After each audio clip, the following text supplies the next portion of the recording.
सुमतिमेदं शुभ्रकाजं सकाजं सुखमजमनपाजं मुक्त्युपाजं विमाजं द्रहजमहममेयं ध्येयमाम्नाजगेजं सदजमसदजेजं श्रीसहाजं भजेजम् अञ्जनासूनुसान्निध्यात् विजयेन विराजितम् अजितप्रीतिजनकं भजेऽहं विजयध्वजम् तपस्वाध्याय शुश्रूषा कृष्णपूजारतं मुनिम् विश्वेशमिष्टदं वन्दे परिम्राट् चक्रवर्तिनम् श्रीगुरुभ्यो नमः हरिः ओम्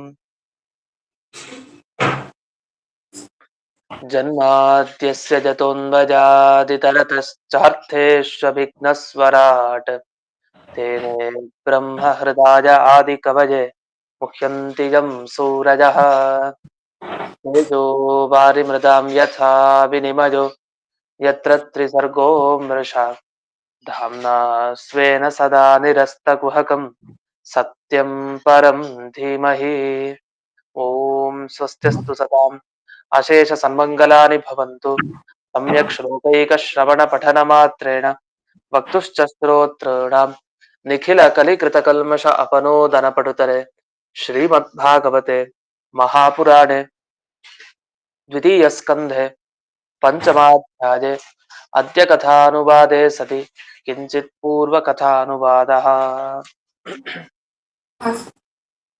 ಈ ಹಿಂದೆ ಮಾಯಾ ಅನ್ನೋದ್ರ ಬಗ್ಗೆ ವಿವರಣೆಯನ್ನ ನೋಡಿದ್ವಿ. ಮಾಯಾ ಅಂದ್ರೆ ಯಾವ ರೀತಿ ಇದೆ, ಮಾಯಾ ಅನ್ನೋದು 3 ತರ ಇದೆ ಅಂತ ಬಂದಿತ್ತು ಹಿಂದೆ.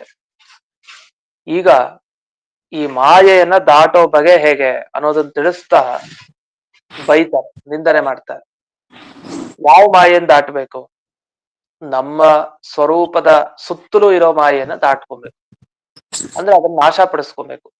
ಯಾವ್ದನ್ನ ನಾಶ ಪಡಿಸ್ಕೊಳ್ಳೋದು? ನಮ್ಮ ಸುತ್ತಲೂ ಇರುವಂತಹ ಆ ಆವರಕ, ಆಚ್ಛಾದಕ, ಮುಚ್ಚಳದಂತೆ ಇರುವಂತಹ ತೊಗುಡಾಚ್ಛಾದಿಕ ಅಂತ ಏನ್ ಕರಿತೀವಿ ಅದನ್ನ. ಅದಕ್ಕೊಂದು ಹೆಸರಿದೆ, ಇಲ್ಲಿ ಶೈವಲಿ ಅಂತ ಕರೀತಾರೆ. ಈ ಶೈವಲಿ ಅಂತ ಏನ್ ಕರೀತಾರಲ್ಲ ಅಂತ ಈ ಶೈವಲಿ ಅನ್ನೋ ಹೆಸರಿನ ಜೀವಸ್ವರೂಪಾಚ್ಛಾದಿಕೆ ಏನಿದೆ ಅದನ್ನ ನಾಶಪಡಿಸ್ಕೊಬೇಕು ಅಂತ.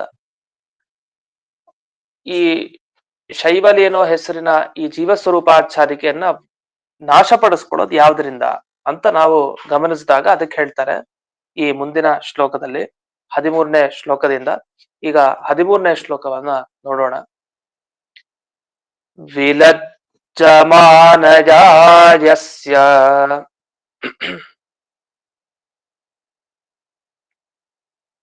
ಸ್ಥಾತುಂ ಈಕ್ಷಾಪಥೇ ಮುಯಾ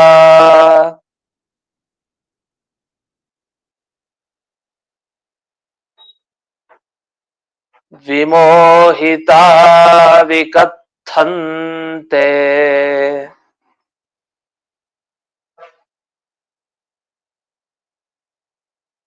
ಮಮಾಹಮಿತಿ ದುರ್ಧಿಯಃ.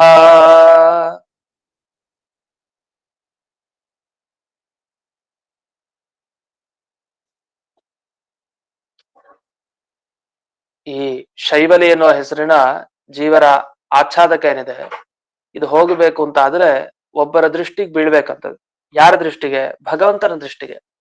ಯಾವಾಗ ಭಗವಂತ ತಾನು ಕೃಪೆಯನ್ನ ತೋರಿಸ್ತಾನೋ, ತನ್ನ ಕೃಪಾ ದೃಷ್ಟಿಯನ್ನ ಹರಿಸ್ತಾನೋ, ಆಗ ಇದು ನಿಂತ್ಕೊಳ್ಳಿಕ್ಕೆ ನಾಚಿಕೆ ಕೊಡತ್ತಂತೆ.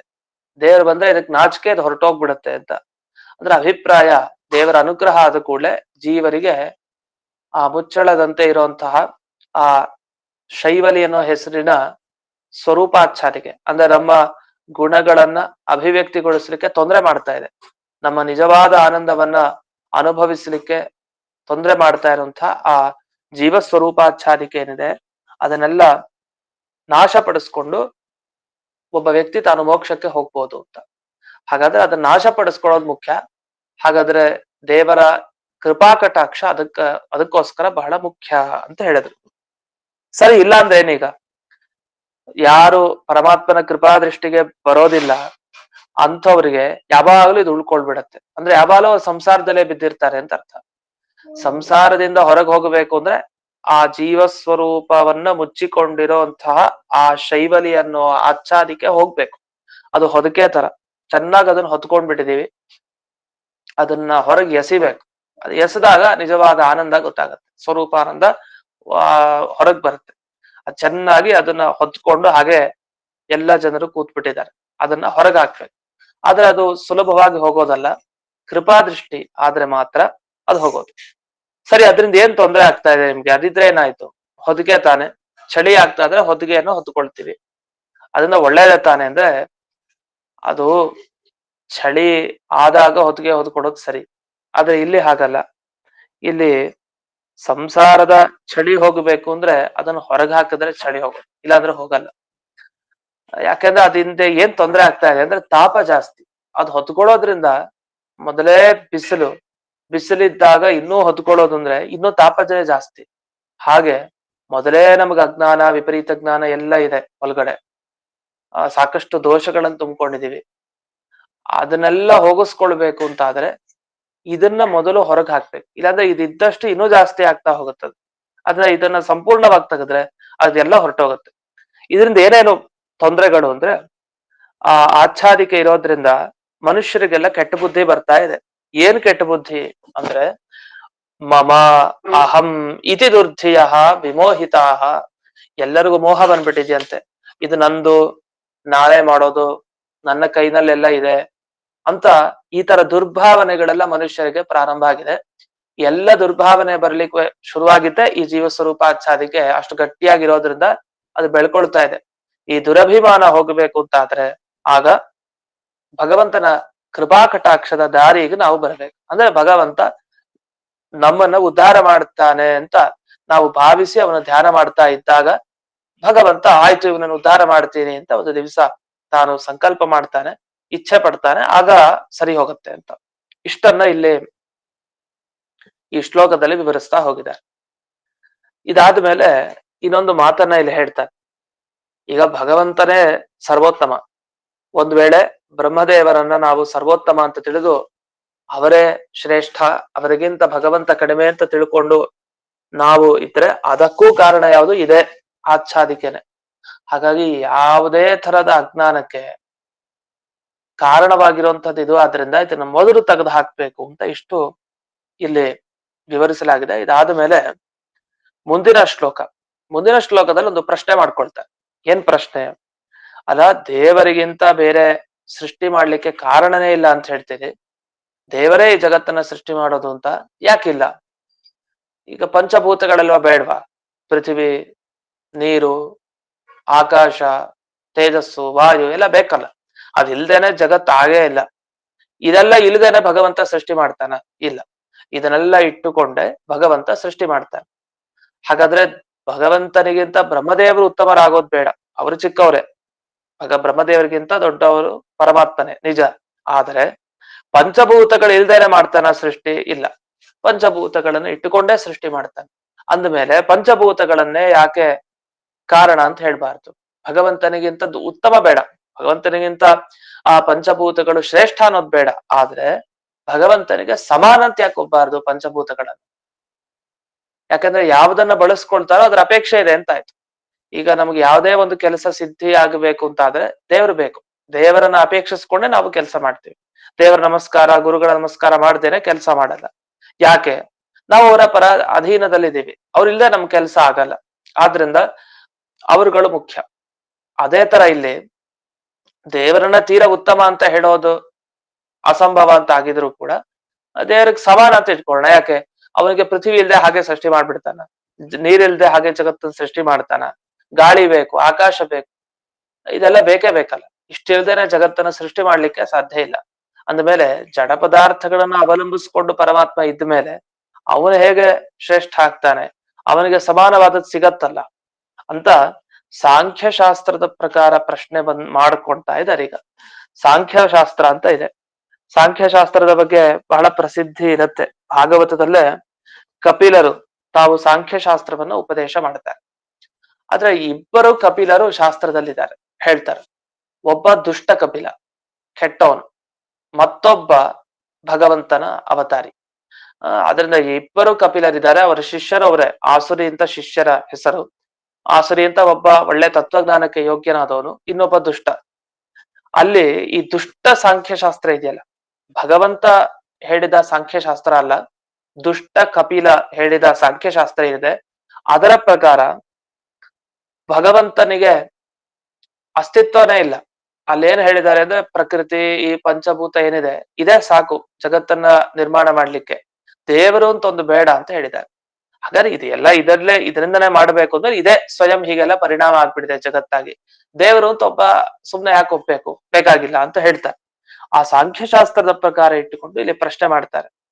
ಈ ಪ್ರಶ್ನೆ ಮಾಡಿದಾಗ ಉತ್ತರ ಕೊಡ್ಲಿಕ್ಕೆ ಈ 14ನೇ ಶ್ಲೋಕ ಈಗ ಹೊರಟಿದೆ. ದ್ರವ್ಯಂ ಕರ್ಮ ಚ ಕಾಲಶ್ಚ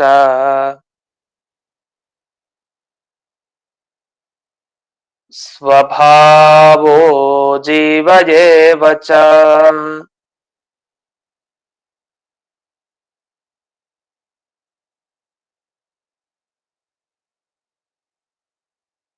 ವಾಸುದೇವಾತ್ ಪರೋ ಬ್ರಹ್ಮನ್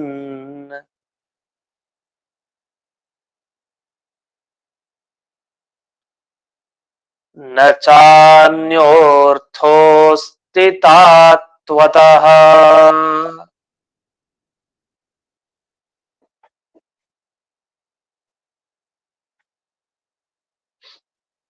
ಈ ಶ್ಲೋಕದಿಂದ ಉತ್ತರ ಕೊಡೋದಿಷ್ಟು, ಯಾವ ವಸ್ತು ತಗೊಳ್ಳಿ ಎಲ್ಲ ವಸ್ತುನೂ ದೇವರ ಅಧೀನನೇ ಅಂತ. ಅದು ಪಂಚಭೂತಗಳಾಗ್ಬೋದು, ಬೇರೆ ಆಗ್ಬೋದು, ಎಲ್ಲ ದೇವರ ಅಧೀನ ಅಂದ ಮೇಲೆ ದೇವರೇ ಉತ್ತಮ, ಅವನಿಗೆ ಸಮಾನವಾದದ್ದು ಯಾವುದೂ ಇಲ್ಲ. ಏನಂದ್ರೆ ಈಗೊಬ್ಬ ಯುವಕ, ಅವನಿಗೆ ನಡಿಲಿಕ್ಕೇನೋ ಚೆನ್ನಾಗ್ ಬರುತ್ತೆ, ಆದ್ರೂ ಕೋಲನ್ನ ಹಿಡ್ಕೊಂಡು ಈ ತಾತ ಅಜ್ಜಿ ಇವ್ರು ಹೇಗ್ ನಡೀತಾರೋ ಹಾಗೆ ನಡೀತಾನೆ ಅಂತ ಇಟ್ಕೊಳ್ಳಿ. ಅದರಿಂದ ಏನ್ ಗೊತ್ತಾಯ್ತು, ಇವನಿಗೆ ಕೋಲ್ ಬೇಕೇ ಬೇಕು ನಡೆಯೋವನಿಗೆ, ಕೋಲ್ ಇಲ್ದೇ ಅವನಿಗೆ ನಡಿಲಿಕ್ ಬರಲ್ಲ ಅಂತ ಯಾರು ಹೇಳ್ತಾರ? ಯಾರು ಹೇಳಲ್ಲ. ಅವನು ಕೋಲು ಇಲ್ಲದೆ ನಡಿಲಿಕ್ ಬರತ್ತೆ, ಆದ್ರೂ ಒಂದು ತಮಾಷೆಗೆ ಲೀಲೆಗೆ ಕೋಲ್ ಇಟ್ಕೊಂಡು ಆ ಯುವಕ ನಡೀತಾ ಹೋಗ್ತಾನೆ.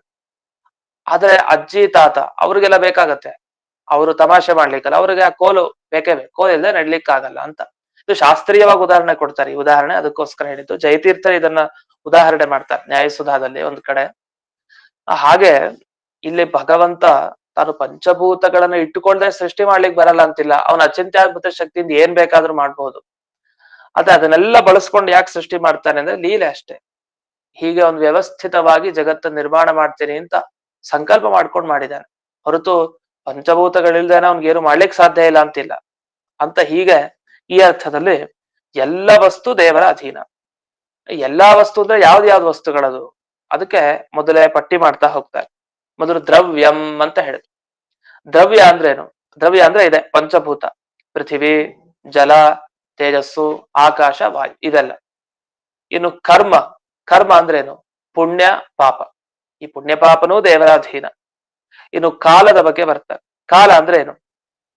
ಕಾಲ ಅಂದ್ರೆ ಈ ತ್ರುಟಿ, ಲವ, ನಿಮೇಷ ಅಂತೆಲ್ಲ ಕಾಲದ ಸೂಕ್ಷ್ಮ ಪ್ರಭೇದ ಇದೆ.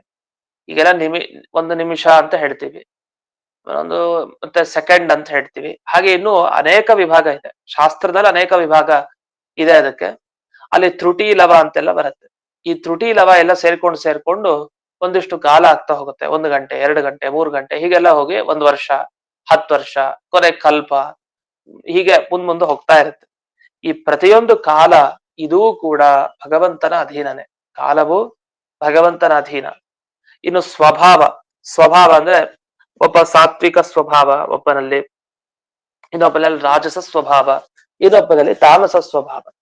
ಇದೂ ಕೂಡ ದೇವರ ಅಧೀನವಾಗೇ ಇರುತ್ತೆ. ಇನ್ನು ಜೀವ ಅಂತ, ಜೀವ, ಜೀವ ಅಂದ್ರೆ ಯಾರು? ಯಾರಿಗೆ ಸುಖ ಆಗ್ತಾ ಇದೆಯೋ, ಯಾರಿಗೆ ದುಃಖ ಆಗ್ತಾ ಇದೆಯೋ ಅವನನ್ನೇ ಜೀವ ಅಂತ ಕರೀತಾರೆ. ಅಂತ ಸುಖ ದುಃಖಗಳಿಗೆ ಆಶ್ರಯನಾದ ಜೀವ, ಅವನೂ ದೇವರ ಅಧೀನನೇ. ಹಾಗಾಗಿ ಏನಾಯ್ತು? ವಾಸುದೇವಾತ್ ಪರೋ ಬ್ರಹ್ಮನ್. ಅದರಿಂದ ಎಲ್ಲ ದ್ರವ್ಯ ಆಗ್ಲಿ, ಕರ್ಮ ಆಗ್ಲಿ, ಕಾಲ, ಸ್ವಭಾವ, ಜೀವ ಎಲ್ಲ ದೇವರ ಅಧೀನ ಅಂತ ಆದ್ಮೇಲೆ ಆ ವಾಸುದೇವನಿಗಿಂತ ಶ್ರೇಷ್ಠವಾದ ವಸ್ತು ಯಾವುದು ಸಿಗ್ಲಿಕ್ಕೆ ಸಾಧ್ಯ? ಅಲ್ಲ, ನಾವು ಪ್ರಶ್ನೆ ಮಾಡಿದ್ದು ದೇವರಿಗಿಂತ ಶ್ರೇಷ್ಠ ಸಿಗೋದ್ ಬೇಡ, ದೇವರಿಗೆ ಸಮಾನವಾದದ್ದು ಸಿಕ್ಕಿದ್ರೆ ಸಾಕು. ನಮ್ಗೇನು ದೇವರು ಸರ್ವೋತ್ತಮ ಆಗ್ಬಾರ್ದಷ್ಟೇ, ಪೂರ್ವ ಪಕ್ಷಿಗಳ ಅಭಿಪ್ರಾಯ ಹಾಗೆ. ದೇವರನ್ನ ಸರ್ವೋತ್ತಮ ಆ ಜಾಗದಲ್ಲಿ ಕೂಡಿಸ್ಬಾರ್ದು.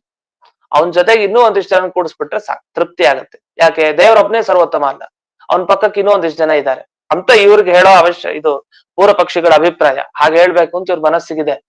ಆದ್ರೆ ಅದನ್ನ ನಾವು ಒಪ್ತಾ ಇಲ್ಲ. ಅದು ಕೂಡ ದ್ವೈತ ಸಿದ್ಧಾಂತದವರಂತೂ ಒಪ್ಪಲ್ಲ. ಬೇರೆಯವರೆಲ್ಲ ಕೂಡಿಸ್ತಾರೆ ಹಾಗೆ. ದೇವರು ಕೂತಿರೋ ಜಾಗದ ಪಕ್ಕಕ್ಕೆ ಕರ್ಮಕ್ ಪಟ್ಟಾಭಿಷೇಕ ಮಾಡ್ತಾರೆ. ಕರ್ಮ ಅಂದ್ರೆ ಪುಣ್ಯ ಪಾಪ. ದೇವರ ಎಷ್ಟು ಮುಖ್ಯನೋ ಅಷ್ಟೇ ಮುಖ್ಯ ನಾವು ಮಾಡಿದ ಪುಣ್ಯ ಪಾಪಗಳು. ಆ ಪುಣ್ಯ ಪಾಪಗಳಿಗೆ ಜಾಸ್ತಿ ಪ್ರಾಧಾನ್ಯ ಕೊಡೋ ತರ ಮಾತಾಡಿ ಕೊನೆಗೆ ಏನೇ ಆಗ್ಲಿ ದೇವರಿಗೆ ಸಮಾನವಾಗಿ ಪುಣ್ಯ ಪಾಪ ಕರ್ಮ ನೋಡಿ ಅಂತ. ಹಾಗಾದ್ರೆ ದೇವರ ಸ್ಥಾನ, ಸರ್ವೋತ್ತಮತ್ವ ಸ್ಥಾನ ಏನಿದೆ, ಆದರೆ ಅದೇ ಜಾಗದಲ್ಲಿ ಪುಣ್ಯ ಪಾಪ ಕರ್ಮಗಳನ್ನು ಕೂಡಿಸಿ ಅಭಿಷೇಕ ಮಾಡ್ತಾರೆ. ಅಂದ್ರೆ ಅವುಗಳು ಕೂಡ ಸರ್ವೋತ್ತಮ ಅಂತ. ಹೀಗೆ ಅನೇಕವಾದಿಗಳು ಒಬ್ಬೊಬ್ರು ಒಂದೊಂದ್ ರೀತಿ ಹೇಳ್ತಾರೆ. ಆದ್ರೆ ಅದ್ ಯಾವ್ದು ಸರಿಯಲ್ಲ. ವಾಸುದೇವನಿಗೆ ಹೋಲಿಕೆ ನೀಡುವಂತ ವಸ್ತುಗಳು ಇವಲ್ಲ, ಇವೆಲ್ಲ ದೇವರಿಗಿಂತ ಕಡಿಮೆನೆ. ಅದನ್ನ ಹೇಗ್ ತಿಳಿಸಿದ್ದಾರೆ ಅಂದ್ರೆ, ನಚ ಅನ್ಯೋರ್ಥೋ ಅಸ್ತಿ, ಇವನಿಗಿಂತ ಇನ್ನೊಂದು ವಸ್ತು ಇಲ್ವೇ ಇಲ್ಲ. ಇಲ್ವೇ ಇಲ್ಲ ಅಂದ್ರೆ ಏನರ್ಥ? ಇದೆ, ಆದ್ರೆ ತಾತ್ವತಃ ಅಂತ ಒಂದು ಶಬ್ದ ಬೆಳೆಸಿದ್ದಾರೆ. ಇದೊಂದು ಅಪರೂಪದ ಶಬ್ದ, ತಾತ್ವತಃ ಅಂತ ಶಬ್ದ. ಹಿಂದೆ ಒಂದು ಶಬ್ದ ಕೇಳಿದೀವಿ, ಅನೇಕ ಸಲ ಬಂದಿದೆ ಹಿಂದೆ, ಸಾತ್ವತಃ ಅಂತ ಬಂದಿದೆ. ಸಾತ್ವತಃ ಅಂದ್ರೆ ಯಾದವರ ಈ ಅಧಿಪತಿ ಕೃಷ್ಣನಿಗೆ ಸಾತ್ವತಾಂಪತಿ ಅಂತ ಕರೀತಾರೆ. ಅಥವಾ ಸಾತ್ವತ ಅಂದ್ರೆ ಪಂಚರಾತ್ರ ಅಂತೆಲ್ಲ ಹೀಗೆ ಬಂದಿದೆ ಹಿಂದಕ್ಕೆ. ಇಲ್ಲಿ ಸಾತ್ವತ ಅಲ್ಲ, ಇದು ತಾತ್ವತ ಅನ್ನೋ ಶಬ್ದ. ಈ ತಾತ್ವತ ಅನ್ನೋ ಶಬ್ದಕ್ಕೆ ಏನರ್ಥ ಅಂದ್ರೆ, ತದ್ವದೇವ ಸ್ಥಿತ, ಅವನಂತೆನೇ ಇರೋ ವಸ್ತುಗಳಿಗೆ ತಾತ್ವತ ಅಂತ ಕರೀತಾರೆ. ಅಂದ್ರೆ ದೇವರಂತೆ ಇರೋ ವಸ್ತುಗಳಿದ್ರೆ ಆಗ ಅದನ್ನ ತಾತ್ವತ, ತದ್ವದಿವ ಅವನಂತೆ ಇದೆ ಅಂತ ಅರ್ಥ. ಆದ್ರೆ ಅವರಂತೆ ಯಾವ ವಸ್ತುನು ನೋಡ್ಲಿಕ್ಕೆ ಸಿಗಲ್ಲ. ಆದ್ರಿಂದ ತಾತ್ವತಃ ಅವನಿಗೆ ಸಮಾನವಾದ ವಸ್ತು ಇಲ್ಲ ಅಂತ. ಇದನ್ನ ತಾತ್ವತ ಅನ್ನೋ ಶಬ್ದಕ್ಕೆ ಹೀಗೆ ಹೆಂಗ ಅರ್ಥ ಗೊತ್ತಾಯ್ತು ನಿಮ್ಗೆ? ಸಂಸ್ಕೃತ ಗೊತ್ತಿದವ್ರಿಗೂ ಕೂಡ ಸಾಮಾನ್ಯವಾಗಿ ತಾತ್ವದ ಅನ್ನೋ ಶಬ್ದಕ್ಕೆ ಅರ್ಥ ಬಿಡಿಸ್ಲಿಕ್ಕೆ ಕಷ್ಟ ಇದೆ. ಅದೇನು ಅಂತ ಗೊತ್ತಾಗಲ್ಲ. ಬಹುಶಃ ತತ್ವತಃ ಅಂತ ಇರ್ಬೇಕಾಗಿತ್ತು, ತಾತ್ವತಃ ಆಗೋಗ್ಬಿಟ್ಟಿದೆ ಅಂತ ಭಾವಿಸ್ಬೋದು ಭ್ರಮೆಯಿಂದ. ಅಂದ್ರೆ ತತ್ವದಿಂದ ಅಂದ್ರೆ ನಿಜವಾಗಿ ಭಗವಂತನಿಗಿಂತ ಬೇರೆ ವಸ್ತುಗಳೇ ಇಲ್ಲ ಅಂತ. ಅದ್ರ ವಿರುದ್ಧವಾಗಿ ಅರ್ಥ ಆಗ್ಬಿಡತ್ತಾಗ. ಯಾಕೆ? ದೇವ್ರು ಬಿಟ್ಟು ಬೇಕಾದಷ್ಟು ವಸ್ತು ಇದೆ, ಅದೆಲ್ಲ ಇಲ್ಲ ಅಂತ ಹೇಳಲಿಕ್ಕೆ ಹೊರಟಿಲ್ಲ. ಇದೇನಾಗೋಯ್ತು ಅಂದ್ರೆ, ದೇವರು ಎಲ್ಲರಿಗಿಂತಲೂ ಶ್ರೇಷ್ಠ ಅಂತ ಹೇಳ್ಬೇಕು, ಅದಕ್ಕೆ ಉತ್ತರ ಕೊಡ್ಲಿಕ್ಕೆ ಬರ್ಲಿಲ್ಲ. ದೇವ್ರು ಬಿಟ್ಟು ಬೇರೆ ಯಾವ್ದೇ ವಸ್ತುನೇ ಇಲ್ಲ ಅನ್ಬಿಡೋದು. ಇದ್ರೆ ತಾನೇ ಜಗತ್ನಲ್ಲಿ ಇನ್ನೊಂದು ವಸ್ತು, ಆಗ ಅದು ದೇವರಿಗಿಂತ ಶ್ರೇಷ್ಠನೋ ದೇವರಿಗೆ ಸಮಾನನೋ ಅಂತ ಹೇಳಲಿಕ್ಕೆ ಅವಕಾಶ ಇರೋದು. ದೇವರಿಗೆ ಹೋಲಿಕೆ ನೀಡೋ ವಸ್ತುನೇ ಇಲ್ಲ. ಯಾಕೆ? ವಸ್ತುನೇ ಇಲ್ಲ ತಾನೆ, ಜಗತ್ತಲ್ಲಿ ಒಂದ್ ವಸ್ತುನೇ ಇಲ್ಲ. ಬ್ರಹ್ಮ ಒಪ್ಪನೇ ಸತ್ಯ, ಇನ್ ಎಲ್ಲ ಸುಳ್ಳು ಅನ್ಬಿಟ್ರೆ ಮುಗ್ದೇ ಹೋಯ್ತಲ್ಲ. ಇಷ್ಟ್ಯಾಕೆ ಕಷ್ಟ ಪಡ್ಬೇಕು ಅಂತ ಕೆಲವು ವಾದಿಗಳು ಹಾಗೆ ಉತ್ತರ ಕೊಡ್ತಾರೆ. ಆದ್ರೆ ಅದ್ ಸರಿಯಲ್ಲ, ಬಹಳ ವಿರುದ್ಧ. ದ್ರವ್ಯಂ ಕರ್ಮಚ ಕಾರಶ್ಚ ಸ್ವಭಾವೋ ಜೀವ ಎಲ್ಲ ಇದೆಯಲ್ಲ, ಇಷ್ಟೆಲ್ಲ ಸ್ಪಷ್ಟ ಕಣ್ಣು ಕಾಣಿಸ್ಬೇಕಾದ್ರೆ ಅವುಗಳೆಲ್ಲ ಇಲ್ಲ ಅಂತಂದ್ರೆ ಬಹಳ ವಿರೋಧ ಇದು ಅಂತ. ತಾತ್ವತಃ ಅನ್ನೋ ಶಬ್ದಕ್ಕೆ ಹಾಗಾದ್ರೆ ಏನ್ ಅರ್ಥ? ಇದನ್ನ ಅರ್ಥೈಸ್ಕೊಳ್ಳೋದು ಹೇಗೆ ಅಂದ್ರೆ, ಭಾಗವತದ ಒಂದೊಂದು ಶಬ್ದವನ್ನ ನಾವು ತಿಳ್ಕೊಳ್ಬೇಕು ಅಂದ್ರೆ ಪುನಃ ಬೇರೆ ಬೇರೆ ವೇದವ್ಯಾಸರು ಬರೆದ ಪುರಾಣಗಳನ್ನೇ ಗಮನಿಸ್ಬೇಕು. ಇಲ್ಲ ಅಂದ್ರೆ ಅವ್ರು ಬರೆದ ಈ ಗ್ರಂಥದ ಅರ್ಥ ಹೇಗ್ ಗೊತ್ತಾಗುತ್ತೆ? ಅವರೇ ಇನ್ನೊಂದು ಗ್ರಂಥದಲ್ಲಿ ತಿಳಿಸಿದ್ದಾರೆ, ಅದನ್ನ ಆಚಾರ್ಯರು ಉದಾಹರಿಸ್ತಾರೆ. ಇದು ದೊಡ್ಡ ಕೊಡುಗೆ ಮಧ್ವಾಚಾರ್ಯರು. ಕೂರ್ಮ ಪುರಾಣದ ಒಂದು ಮಾತನ್ನ ಕೊಡ್ತಾರೆ ತಮ್ಮ ಭಾಗವತ ತಾತ್ಪರ್ಯದಲ್ಲಿ. ಈ ಸಂದರ್ಭದಲ್ಲಿ ಕೂರ್ಮ ಪುರಾಣದಲ್ಲಿ ಏನ್ ಬಂದಿದೆ? ತದ್ವದೇವ ಸ್ಥಿತಂ ಯತ್ತು ತಾತ್ವತಂ ತತ್ಪ್ರಚಕ್ಷತೆ ಅಂತ. ಅಂದ್ರೆ ದೇವರ ತರನೇ ಇರೋ ವಸ್ತು, ಅಥವಾ ಯಾವ್ದೋ ಒಂದು ಹೋಲಿಕೆಯನ್ನು ಇಡ್ಬೇಕಾದ್ರೆ ಚಂದ್ರನ ತರನೇ ಮುಖ ಇದೆ, ಆ ಸಿಂಹದ ತರನೇ ಇವ್ನು ನಡೀತಾನೆ, ಆ ಕೋಗಿಲೆ ಹಾಡೋ ತರನೇ ಇವಳು ಹಾಡ್ತಾಳೆ ಅಂತ. ಹೀಗೆ ಹೋಲಿಕೆ ನೀಡ್ಬೇಕಾದ್ರೆ ಒಂದು ವಸ್ತುವಿಗೆ ಇನ್ನೊಂದಕ್ಕೆ ತಾತ್ವತಃ ಅನ್ನೋ ಶಬ್ದ ಬಳಸ್ತಾರೆ. ಅದೇ ತರ ನೋಡಿದಿದೆ, ಹಾಗೇ ಇದೆ ನೋಡಿದು ಅಂತ ಹೇಳ್ಬೇಕಾದ್ರೆ ತಾತ್ವತಃ ತಾತ್ವತಂ ಅಂತೆಲ್ಲ ಬಳಸ್ತಾರೆ. ಅದೇ ರೀತಿ ಭಗವಂತನ ಬಗ್ಗೆ ತಾತ್ವತವಾದ ವಸ್ತು ಯಾವುದೂ ಇಲ್ಲ. ಅಂದ್ರೆ ದೇವರಿಗೆ ಹೋಲಿಕೆ, ಅದರ ದೇವರ ತರ ಇರುವಂತಹ ವಸ್ತು ಯಾವುದು ಇಲ್ಲ ಅಂತ ಅರ್ಥ. ಇನ್ನು ಪರಹ, ಅವನಿಗಿಂತ ಹೆಚ್ಚಾದದ್ದು ಇಲ್ಲ, ಅವನಿಗೆ ಸಮಾನವಾದದ್ದು ಇಲ್ಲ ಅಂತ ಇಷ್ಟರ್ಥ. ಇದರ ಮಧ್ಯದಲ್ಲಿ ಇನ್ನು ಅನೇಕ ಅರ್ಥ ತಿಳಿಸಿದ್ದಾರೆ. ಯಾವುದಕ್ಕೆ ಅಂದ್ರೆ, ಈ ದ್ರವ್ಯ ಅನ್ನೋ ಶಬ್ದಕ್ಕೆ ಬೇರೆ ಬೇರೆ ಅರ್ಥ. ಇದು ಬಹಳ ಅಪರೂಪ, ಇದು ಈ ತರ ವಿವರಣೆ ಸಿಗಲ್ಲ. ಇದು ಭಾಗವತದ ಈ ಸಂದರ್ಭದಲ್ಲಿ ಟಿಪ್ಪಣಿಗಳಲ್ಲಿ ವಿವರಣೆ ಸಿಗ್ತಾ ಇದೆ. ಇದನ್ನ ಅನುವ್ಯಾಖ್ಯಾನದಲ್ಲಿ ಆಚಾರ್ಯರು ಉದಾಹರಿಸ್ತಾರೆ ಬೇರೆ ಶ್ರುತಿಯನ್ನು ಕೊಟ್ಟು. ದ್ರವ್ಯಂ ಕರ್ಮ ಚ ಕಾಲಶ್ಚ ಸ್ವಭಾವೋ ಜೀವ ಏವಚ. ಇದು ಸಾಮಾನ್ಯ, ಇದು ಕಾಮನ್ ವಾಕ್ಯ, ಇದೆಲ್ಲಾ ಕಡೆ ನಮ್ಗೆ ಹೀಗ್ ಸಿಗತ್ತೆ. ಯದನುಗ್ರಹತ ಸಂತೆ ನ ಸಂತೆ ಯದುಪೇಕ್ಷಯ. ಯಾರ ಅನುಗ್ರಹದಿಂದ ಇವೆಲ್ಲ ಇದೆಯೋ, ಯಾರ ಅನುಗ್ರಹ ಇಲ್ದೇನೆ ಇದು ಯಾವ್ದು ಕೂಡ ಇರ್ಲಿಕ್ಕೆ ಸಾಧ್ಯ ಇಲ್ಲ.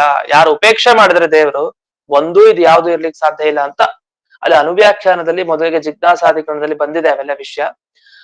ಆ ಆ ಶಬ್ದಗಳಿಗೆ ಅರ್ಥ ಅಲ್ಲಿ ಜಯತೀರ್ಥರು ಒಂದು ಬರೀತಾರೆ, ಶಬ್ದಗಳಿಗೆ ಅರ್ಥ ಬರೀತಾರೆ ಆ ಸಂದರ್ಭದಲ್ಲಿ, ಸುಧಾ ಸಂದರ್ಭದಲ್ಲಿ. ಆ ಶ್ಲೋಕದ ಆ ಭಾಗಕ್ಕೆ ವಿವರಣೆ ಇಲ್ಲೇ ನಮಗ್ ಸಿಗೋದು, ಭಾಗವತದ ಈ ಸ್ಕಂಧದಲ್ಲೇ ವಿಶೇಷವಾಗಿ. ಅಲ್ಲೂ ಟಿಪ್ಪಣಿಗಳಲ್ಲಿ ವಿಶೇಷವಾಗಿ ಬರ್ತಿದ್ದಾರೆ.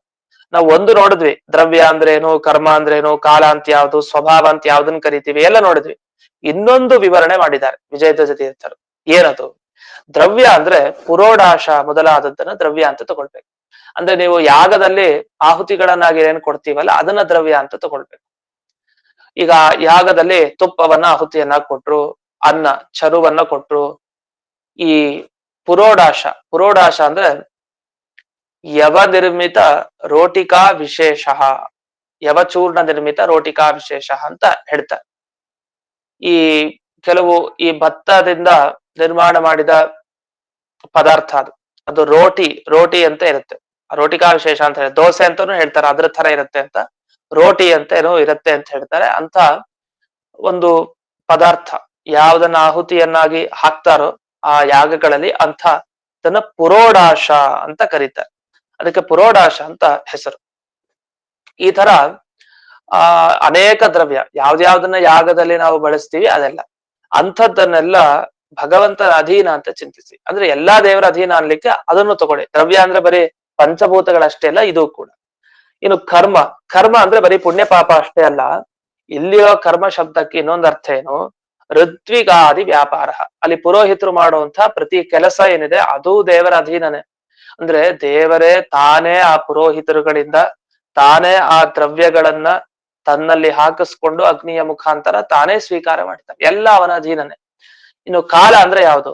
ವಸಂತ ಋತು, ಗ್ರೀಷ್ಮ ಋತು, ಶಿಶಿರ ಋತು, ಎಲ್ಲ ಋತುಗಳೇನಿದೆ ಕಾಲ, ಇದು ದೇವರ ಅಧೀನ. ಇನ್ನು ಸ್ವಭಾವ ಭಗವಂತನ ಅಧೀನ ಅಂದ್ರೆ ಬ್ರಾಹ್ಮಣತ್ವ, ಕ್ಷತ್ರಿಯತ್ವ, ವೈಶ್ಯತ್ವ, ಶೂದ್ರತ್ವ, ಎಲ್ಲ ಜಾತಿಗಳೇನಿದೆ ಆ ಪ್ರತಿಯೊಂದು ಜಾತಿಯನ್ನ ತಗೊಂಡ್ರೆ ಅವರೆಲ್ಲರೂ ಬರ್ತಾರೆ. ಅಂತೂ ಬ್ರಾಹ್ಮಣ್ಯ ಆಗ್ಲಿ ಕ್ಷತ್ರಿಯತ್ವ ಆಗ್ಲಿ ಎಲ್ಲ ದೇವರ ಅಧೀನ. ಇದೆಲ್ಲ ಉಳಿಬೇಕು ಅಂದ್ರೆ ದೇವರೇ ಬರ್ಬೇಕಷ್ಟೆ, ಇಲ್ಲಂದ್ರೆ ಸಾಧ್ಯ ಇಲ್ಲ. ದೇವರ ಉಪೇಕ್ಷೆ ಮಾಡದ್ನ ಎಲ್ಲಾ ಕುಲ ನಾಶ ಆಗತ್ತೆ, ದೇವರ ಅನುಗ್ರಹ ಇತ್ತ ಉಳ್ಕೊಂಡು ಹೋಗತ್ತೆ ಅಷ್ಟೇ. ಇದೆಲ್ಲ ಅನುಭವಕ್ಕೆ ಸಿದ್ಧವಾದ ವಿಷಯ. ಇನ್ನು ಜೀವ ಅಂದ್ರೆ ಯಾರು? ಯಜಮಾನ ಅಂತ ಅರ್ಥ. ಯಾಗಕ್ಕೆ ಕೂತ ಯಜಮಾನ.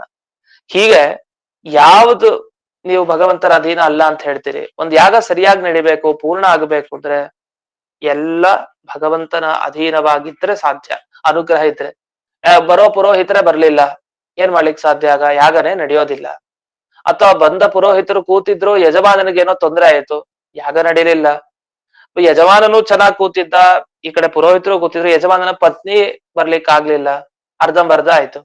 ಇಲ್ಲ 3 ಜನನು ಕೂತಿದ್ರು, ಆದ್ರೆ ಬಳಸಿದ ದ್ರವ್ಯ ಸರಿ ಇರ್ಲಿಲ್ಲ, ಅದಕ್ಕೇನೋ ಹುಳಗಳೆಲ್ಲ ಇತ್ತು, ಎಲ್ಲ ಸೇರ್ಕೊಂಡಿತ್ತು, ಅದು ಅಶುಚಿ ಆಗೋಗಿತ್ತು, ಅದು ಸರಿ ಇಲ್ಲ. ಎಲ್ಲ ಇದ್ರು ಸ್ವಭಾವ ಅದು ಸರಿಯಾಗಿರ್ಬೇಕಲ್ಲ ಆ ಕಾಲದಲ್ಲಿ. ಅಂದ್ರೆ ಮತ್ತೆ ಕಾಲನು ಸರಿ ಇರ್ಬೇಕು, ಎಲ್ಲ ಸರಿ ಇದೆ, ಆದ್ರೆ ಯಾಕೋ ಟೈಮ್ ಸರಿ ಇಲ್ಲ. ಹಾಗಾದ್ರೆ ಯಾವ ವಸ್ತುಗಳು ಭಗವಂತನ ಅಧೀನವಾಗಿ ಇಲ್ವೋ, ದೇವರು ಉಪೇಕ್ಷೆ ಮಾಡ್ತಾನೋ ಅಲ್ಲಿ ಎಡವಟ್ಟಾಯ್ತು ಅಂತ ಅರ್ಥ. ಅದೇ ಇದೆಲ್ಲ ಸರಿ ಇರ್ಬೇಕಲ್ಲ, ಅದಕ್ಕೋಸ್ಕರ ದೇವರಿಗೆ ಹೋಲಿಕೆ ನೀಡೋ ವಸ್ತು ಯಾವುದೂ ಇಲ್ಲ ಅಂತ ಹೇಳೋದು ಅಂತ ಹೀಗೆ ಇದನ್ನ ವಿವರಿಸಿದ್ದಾರೆ. ಅಷ್ಟೇ ಅಲ್ಲ, ಇದಕ್ಕೆ ಇವರು ಯಾದುಪತ್ಯದಲ್ಲಿ ವಿವರಣೆಯನ್ನ ಕೊಡ್ತಾ ಒಂದು ಮಾತನ್ನ ಹೇಳಿದ್ದಾರೆ. ಜೀವ ಅಂದ್ರೆ ಇಲ್ಲಿ ದೇವದತ್ತ ಅಂತ ಅರ್ಥ.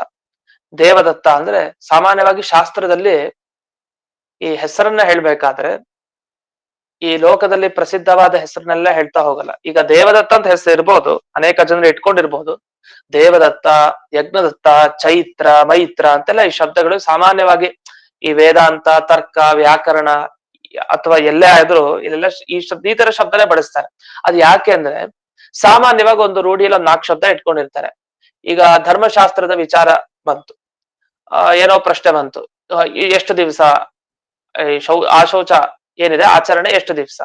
ಅದಕ್ಕೆ ಅವರು ತಮ್ಮ ಕುಟುಂಬಕ್ಕೆ ಅಂತ ಕೇಳ್ಕೊಳಂಗಿಲ್ಲ, ಡೌಟ್ ಸುಮ್ನೆ ಬಂತು ಏನಕ್ಕೂ. ಡೌಟ್ ಬಂದಾಗ ಏನ್ ಮಾಡ್ತಾರೆ, ತಮ್ಮ ಕುಟುಂಬದಲ್ಲಿ ಏನ್ ತೊಂದರೆ ಆಗಿಲ್ಲ, ಏನೂ ಇಲ್ಲ, ಸುಮ್ನೆ ಯಾಕೆ ಹೇಳ್ಬೇಕು ಹಾಗೆ ಹೆಸರು ಹೇಳ್ಕೊಂಡು. ಅದಕ್ಕೆ ಯಾರ್ದೋ ಒಬ್ರದ್ದು ಹೆಸರು ಹೇಳ್ತಾರೆ. ಒಂದ್ ವೇಳೆ ಹೀಗೆ ಯಾರಿಗಾರ ಆಗಿದ್ರೆ ಹೇಗೆ ಅಂತ ಕೇಳ್ತಾ ಇರ್ತಾರೆ. ಯಾರಿಗಾರ ಆಗಿದ್ರೆ ಹೇಗೆ ಯಾಕೆ? ಈಗ ಚೈತ್ರ ಒಬ್ಬ ಇದ್ದಾನೆ, ಅಥವಾ ದೇವದತ್ತ ಅಂತ ಒಬ್ಬ ವ್ಯಕ್ತಿ, ಕಲ್ಪಿತ ವ್ಯಕ್ತಿ, ಅವನಿಲ್ಲ ಜಗತ್ನಲ್ಲಿ. ಚೈತ್ರ, ದೇವದತ್ತನಿಗೆ ಅವನ ಸಂಬಂಧಿಕರು ಯಾರೋ ಹೀಗೆ ಹೋದ್ರು, ಅದೇ ದೇವದತ್ತನಿಗೆ ಎಷ್ಟು ದಿವಸ ಆಚರಣೆ, ಅದು ಇವ್ರಿಗೆ ತಿಳ್ಕೊಬೇಕಾಗಿದೆ. ಅದೇ ಹೆಸರು ಹೇಳ್ದೇನೆ ದೇವದತ್ತ ಅಂತ ಇನ್ನೊಂದು ಕಲ್ಪಿತ ಹೆಸರು ಹೇಳ್ತಾರೆ. ಅದ್ 4 ಹೆಸರು ಇಟ್ಕೊಂಡ್ಬಿಡ್ತಾರೆ. ಉದಾಹರಣೆಗೆ ಯಾವಾಗ್ಲೂ ಆ ದೇವದತ್ತನಿಗೆ ಹೀಗಾದ್ರೆ ಹೇಗೆ, ಚೈತ್ರನಿಗೆ ಹೀಗಾದ್ರೆ ಹೇಗೆ ಅಂತ ಅವ್ರು ಯಾರು ಇಲ್ಲ ಜಗತ್ನಲ್ಲಿ. ಅವ್ರ ಹೆಸರು ಇಟ್ಕೊಂಡಿರೋರು ಇರ್ಬೋದು, ಅದ್ ಬೇರೆ ವಿಷಯ. ಶಾಸ್ತ್ರದಲ್ಲಿ ಬಳಸುವಂತ ಈ ದೇವದತ್ತ ಯಜ್ಞದತ್ತ ಹುಡ್ಕೊಂಡು ಹೋದ್ರೆ ಎಲ್ಲೂ ಸಿಗಲ್ಲ ನಮಗೆ. ಅಂತೂ ಈ ಜೀವ ದೇವದತ್ತ ಏನಿದ್ದಾನೆ, ಆ ದೇವದತ್ತನಾಗ್ರಿ ಅವನು ಕೂಡ ಸ್ವತಂತ್ರನಾಗಿ ಏನು ಕೆಲಸ ಮಾಡ್ಲಿಕ್ಕೆ ಸಾಧ್ಯ ಇಲ್ಲ, ಅವನು ದೇವರ ಅಧೀನ ಅಂತ ಇಷ್ಟನ್ನ ಹೇಳಿದ್ರು. ಇನ್ನು ಮುಂದೆ ಈ ಶ್ಲೋಕದಲ್ಲಿ ಇನ್ನೊಂದು ವಿಷಯ ಇದೆ. ಆ ಒಂದು ವಿಷಯ ಹೇಳಿದ್ರೆ ಈ ಶ್ಲೋಕದ ಸಮಾಪ್ತಿ ಆಗತ್ತೆ. ಅದೇನ್ ವಿಷಯ ಅನ್ನೋದನ್ನ ನಾಳೆ ದಿವಸ ನೋಡೋಣ. ನಾಳೆ ದಿವಸ ಪ್ರದೋಷ ಏನಿಲ್ಲ, ದ್ವಾದಶಿ, ಆದ್ರಿಂದ ನಾಳೆ ದಿವಸ ಪಾಠ ಇದೆ. ಆದ್ರಿಂದ ನಾಳೆ ದಿವಸ ಪಾಠ ಇದೆ ಅಂತ ಮತ್ತೊಮ್ಮೆ ಜ್ಞಾಪಿಸ್ತಾ ಇಂದಿನ ಪಾಠವನ್ನ ಗುರುವಂತರ್ಗತ, ವ್ಯಾಸತೀರ್ಥ ಗುರುವಂತರ್ಗತ, ಭಾರತೀಯ ರಮಣ ಮುಖ್ಯ ಪ್ರಾಣ ಅಂತರ್ಗತ ಶ್ರೀವನ್ ಮೂಲ ಗೋಪಾಲಕೃಷ್ಣನಿಗೆ ಅರ್ಪಣೆ ಮಾಡ್ತೇನೆ. ಶ್ರೀ ನಾರಾಯಣ.